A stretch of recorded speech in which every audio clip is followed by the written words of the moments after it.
बिहार विधानसभा चुनाव को लेकर के सरगर्मी बढ़ चुकी है। सूत्रों के हवाले से खबर सामने आ रही है कि बिहार विधानसभा चुनाव 2 से 3 चरणों में हो सकते हैं। चुनाव की तारीखें भी दिवाली और छठ पर्व को ध्यान में रखकर तय की जाएगी। बता दें कि बिहार विधानसभा चुनाव की तैयारियां चुनाव आयोग ने तेज कर दी है। जानकारी के मुताबिक बिहार विधानसभा चुनाव 2 से 3 चरणों में हो सकते हैं। चुनाव की तारीखें भी दिवाली और छठ पर्व को ध्यान में रखकर तय की जाएंगी। बिहार विधानसभा का कार्यकाल 22 नवंबर 2025 को खत्म हो रहा है, इसलिए चुनाव प्रक्रिया उससे पहले होनी है, यानी कि इसी महीने जून में मुख्य चुनाव आयुक्त बिहार दौरे पर आएंगे। साथ ही आपको बता दें कि इस बार दिवाली और छठ पूजा का त्योहार अक्टूबर महीने में ही मनाया जाएगा। ऐसे में चुनाव आयोग दिवाली और छठ पूजा को देखते हुए चुनाव की तारीखों का ऐलान करेगा। चुनाव की तारीखों का ऐलान कुछ इस तरह से किया जाएगा कि लोगों को त्योहार मनाने में किसी तरह की परेशानी ना हो। इससे पहले मई में चुनाव आयुक्त विवेक जोशी 5 दिवसीय दौरे पर आए थे। इस दौरान उन्होंने ईवीएम वीवीपैट की प्रथम स्तरीय जांच सेंटरों का जायजा लिया था और उच्च प्रशासनिक अधिकारियों के साथ बैठक की थी।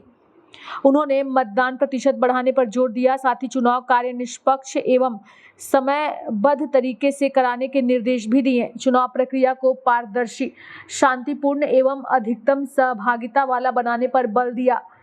कहा कि सभी सहयोगी पक्षों की सक्रिय सहभागिता के लिए प्रशासन को रचनात्मक पहल करनी चाहिए।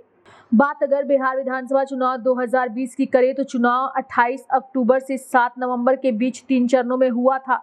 पिछले साल में पहले फेज में यह चुनाव 71 सीट, दूसरे फेज में 94 और तीसरे फेज में 78 सीटों पर चुनाव हुए थे। वहीं 10 नवंबर को विधानसभा चुनाव का रिजल्ट जारी हुआ था। वहीं इस बार 2 से 3 चरणों में बिहार विधानसभा चुनाव हो सकता है, जिसकी जानकारी फिलहाल सामने आई है। सभी पार्टियां अपने अपने स्तर से बिहार विधानसभा चुनाव में लगी हुई है, चाहे वो एनडीए हो या फिर इंडिया गठबंधन। सभी की ओर से जो आजमाइश की जा रही है, लगातार बैठकें हो रही है। सीटों के बंटवारे और सीटों के तालमेल को लेकर के लगातार जो है वो संशय बना हुआ है, लेकिन उसके बावजूद सभी पार्टियां अपनी अपने स्तर से अपने अपनी पार्टियों के नेताओं के साथ बैठक कर इस मसले को जल्द से जल्द सुलझाने की दिशा में भी कार्य कर रहे हैं। वहीं अगर एनडीए की बात करें तो एनडीए का मुख्य मुकाबला महागठबंधन से है। महागठबंधन में मुख्य तौर पर तेजस्वी यादव हैं, लेकिन जिस तरीके से कांग्रेस लगातार बिहार में दौरे कर रही है, यानी कि कांग्रेस के सांसद राहुल गांधी की बात करें, जो कि विपक्ष के नेता भी हैं केंद्र में, उनकी ओर से लगातार बिहार दौरे किए जा रहे हैं और अब तक तेजस्वी के नाम का औपचारिक तौर पर ऐलान ना होना भी कई तरह के सवाल पैदा करता है। और इसी को लेकर के महागठबंधन में सब कुछ ऑल इज वेल नहीं होने के दावे भी किए जा रहे हैं। वहीं दूसरी ओर अगर एनडीए की बात करें तो एनडीए में भी फिलहाल इसी तरीके की माथापच्ची देखने को मिल रही है।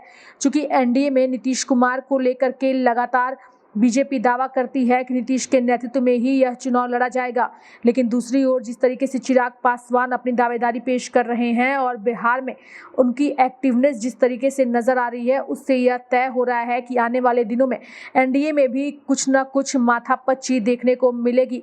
ऐसे में इंतजार है सभी नेताओं की और सभी पार्टियों के दावों की कि आखिर बिहार विधानसभा चुनाव को लेकर के बिहार में किस तरीके का राजनीतिक समीकरण देखने को मिलता है। लाइव इंडिया हर पल के लिए रांची से डेस्क की रिपोर्ट।